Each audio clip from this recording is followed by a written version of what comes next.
Always telling you, never let your enemy tell you how many of you there are. Never let the man that you're against form your opinions. This is the trick that's played on everyone who's oppressed. The first thing, an occupation, when you have a revolution in the country, the first thing you take over is the radio. And then you start telling the people that everybody, the war is over. And so all of them surrender. No, they believe that thing right there. And once they take that over, they start telling you where you are and where they are, and you fall right in line. It's plain thought control. The majority of the American people aren't segregationists. That the majority of the American people aren't imperialists. But the government is, the structure is, the power faction is. So, how then do all the majority go along with it? Because those who sit in power over the television, over the radio, and over the press is constantly telling those who are the masses how free they are, and how this they are, and how that they are.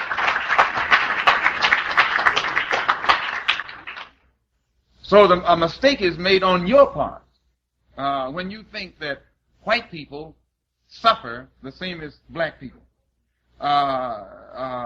Or as many Jews will say, well, we're a minority too, or the Irish will say, well, we used to be a minority. No one's a minority like we are. They didn't need civil rights legislation to solve any other minority problem. It didn't take a civil war to solve any other minority problem. It didn't take Supreme Court decisions to solve any other minority problem or legislation. It takes none of that action to solve the minority problems of these other people. The only real minority in America is the Afro-American. Now, when white people, who are oppressed and poor, supposedly, but the poorest white person can go where the richest black person can't go. It isn't only poverty in money that we're talking about. Poverty in spirit, poverty in freedom, poverty in equality, poverty in human dignity. This is the kind of poverty we're suffering from. So that the richest Negro in this country is still poor. When it comes to freedom, he's broke. When it comes to human dignity, he's broke. This is the kind of poverty we're talking about. So when you find white people who are poor, with all these doors that there are open to them, any door that you knock on, if you're qualified, it'll open. So when you find a poor white person, he's in bad shape. Last night, during a Christmas parade in the town of Waukesha in Wisconsin, a red SUV plowed into a Christmas parade, which ended up killing 5 people and injuring more than 40 others, according to the officials in the suburb of the small Milwaukee City. The individual that is suspected of being behind the wheel is Darrell Brooks, in which he was questioned but had not been charged with any crime and was released on $1,000 bond for an unrelated charge.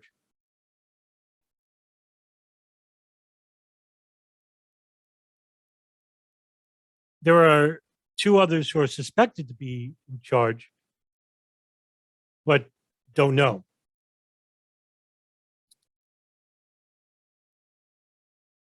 They are being sought after. This comes at the heel of the Kyle Rittenhouse trial, in which he was found not guilty of 2 counts of reckless homicide and intentional homicide. Rittenhouse had shot 3 men, killing 2, wounding a 3rd during a protest against police brutality in Kenosha, Wisconsin last year. But Rittenhouse and his lawyers argued that he fired in self-defense after the men were attacking him. However, the details, the outcomes of these pending and recent cases are not what's important. What is important is in the reaction of these incidents. In this video, I'm going to try to explain the best I can and clearest as I can about how the media, national media, and the powers that are behind the media are intentionally manufacturing a response by the viewing audience through racial and political lines.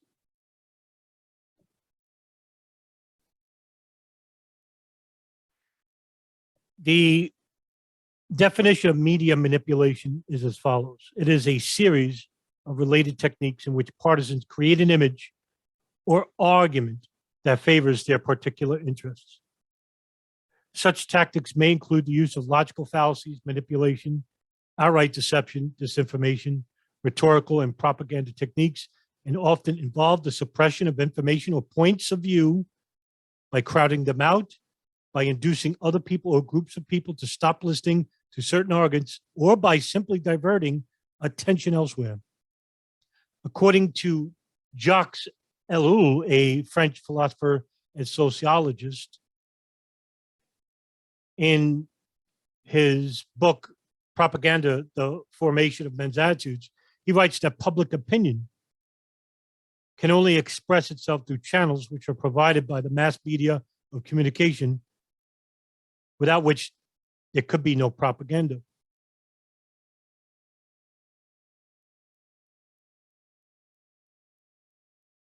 And there are different types of manipulation. There's activism. Activism is the practice or doctrine that has an emphasis on direct, vigorous action, especially supporting or opposing one side of the controversial matter. Advertising is the action of attracting public attention to something, especially through paid announcements for products and services. This tends to be done by businesses who wish to sell the product by paying media outlets to show their products. Hoaxing. We see that a lot on the internet, in which it's intended to deceive or defraud.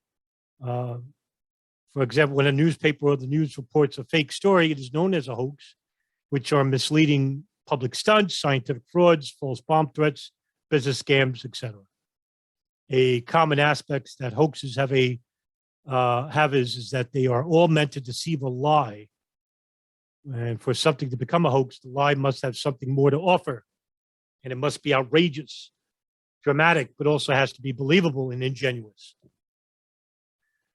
Propagandizing, which seems to be the norm now, is a form of communication that is aimed at influencing the attitude of a community towards some cause or position by presenting only one side of an argument. Propaganda is commonly created by governments, but some form of mass communication created by other powerful organizations like the CIA, which I'm going to mention one operation in a minute, which can be considered propaganda as well.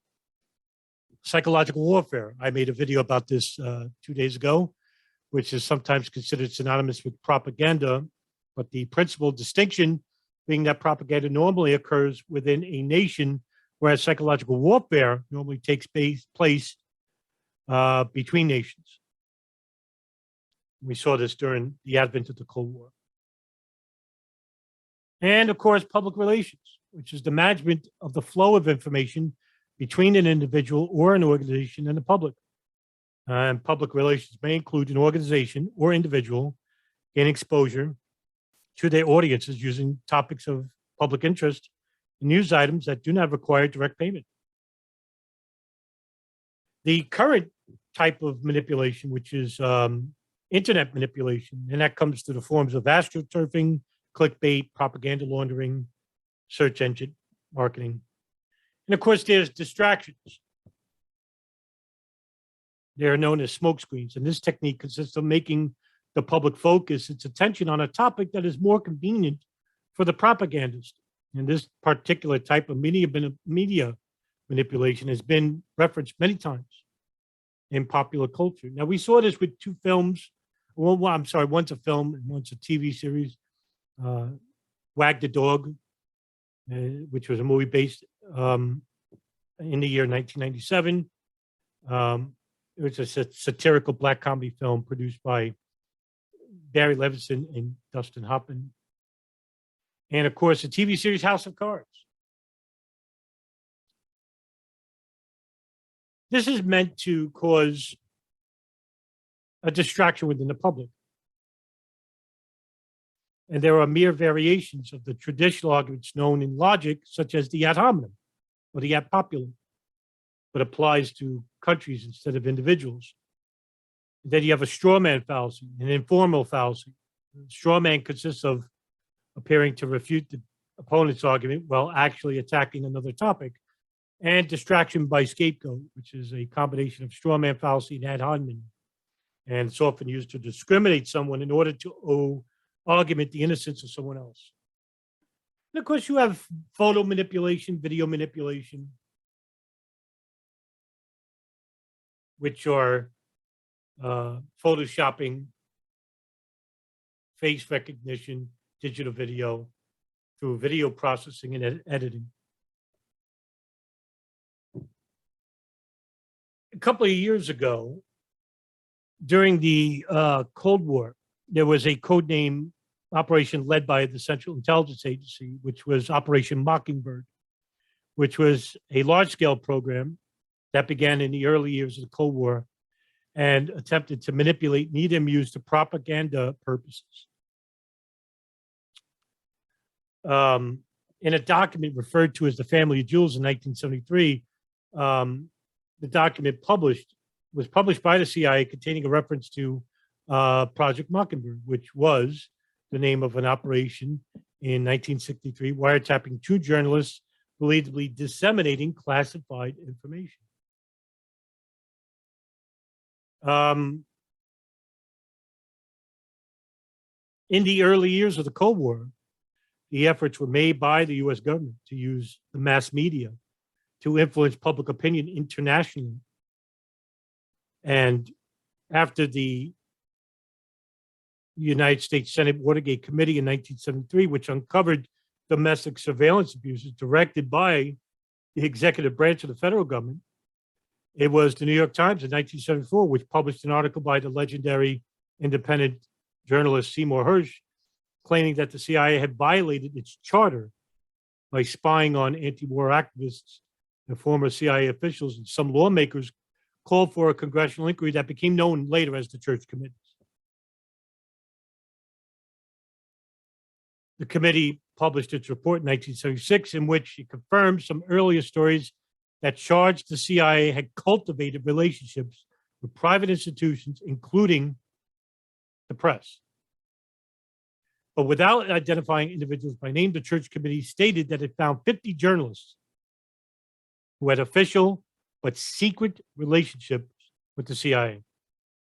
In a 1977 Rolling Stone magazine article, the CIA and the media reporter Carl Bernstein expanded upon the Church Committee's report and said that around 400 press members were considered intelligence assets by the CIA, including New York Times publisher Arthur Hayes Sulzberg, columnist and political analyst Stuart Alsop, and Time magazine. Bernstein documented the way in which overseas branches of major U.S. news agencies had for many years served as the eyes and ears of Operation Mockingbird, which functioned to disseminate CIA propaganda through domestic U.S. media. Later, a former whistleblower, CIA agent by the name of John Stockwell, will later claim in an interview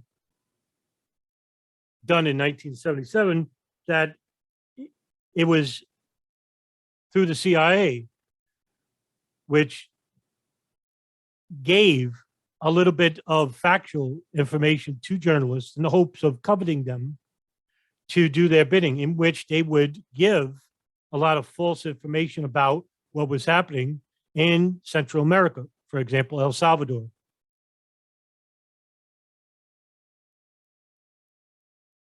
Or in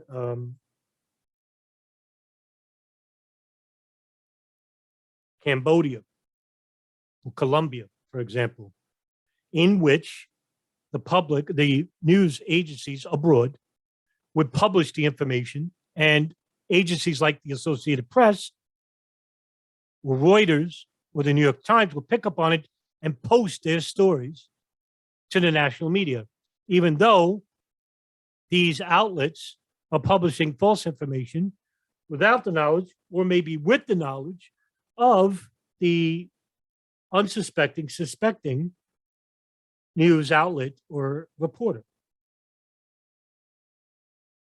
in which they would trust the source because the source had given them previous pertinent factual data.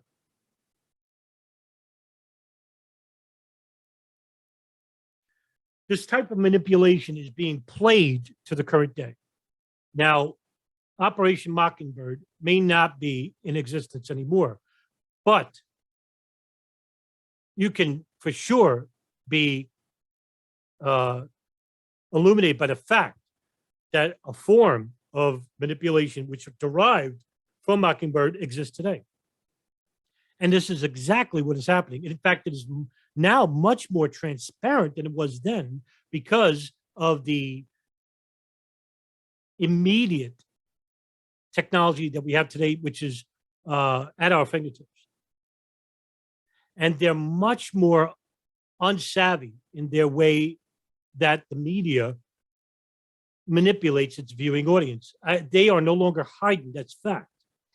If you just stepped outside of the beliefs, the human construct, the beliefs, the constructs, what I'm referring to is constructs like religion, politics, racism, sexism, the ideologies and apparatuses which are meant to divide the American people and people in general, in which the media uses these constructs to invoke an emotional reaction, which is precipitated by a manufactured event or an unmanufactured event, in which the media behind their corporate owners and the intelligence agencies, as well as the political apparatuses, which all have a vested interest in keeping you divided from each other and loyal to the apparatuses,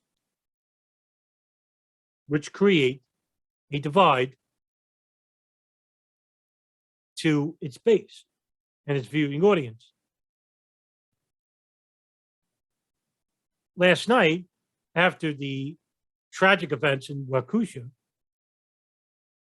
you see right-wing pundits on social media like Twitter and Facebook and other platforms, which are driving home the point that the individual by the name of David Brooks is a Black Lives Matter supporter, and by default, he must have did it because he's a leftist and he hates white people or Republicans. This is what it's insinuating. Just like we saw with the left media and the left form of government, in which they perpetrated Kyle Rittenhouse as a Trump-supporting, nationalist, racist individual who went and purposely killed two people. Whether you agree or disagree with the verdict, it's irrelevant. It is the reaction is where the action resides. The action is in the reaction, not during an event. The event is being used to garner a reaction by the viewing audience or the listening audience. And that's where the action will arise from. That's what Saul Alinsky said.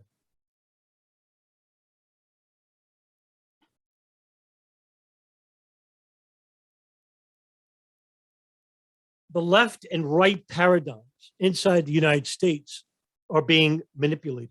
They're being used. And it's obvious to anyone who doesn't watch the media, to anyone that doesn't believe a word the media says, that someone who isn't emotionally invested in the human constructs, such as politics and racism, and know that these apparatuses are transparent, that they don't exist, that they only exist within the person itself, and that it is being used to divide the people further away from each other. And it's easier to control you, to manipulate you, and to keep you in fear and in anger and always dependent on the individual or organization or party that they align themselves with.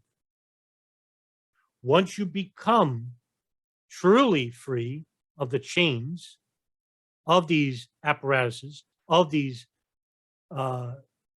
manufactured manipulating techniques that they're obviously successful on, you're no longer a slave to the apparatuses, to the organizations, to the groups, the individuals who are benefiting at your behalf. But you'll have to shed or completely free yourself from that which is currently being used to manipulate and divide you.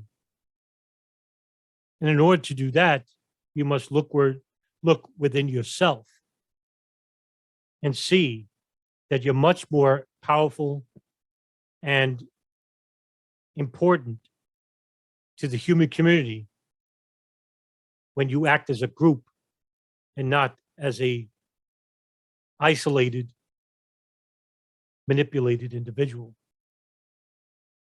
which is exactly where the government and its media and its intelligence apparatuses want you.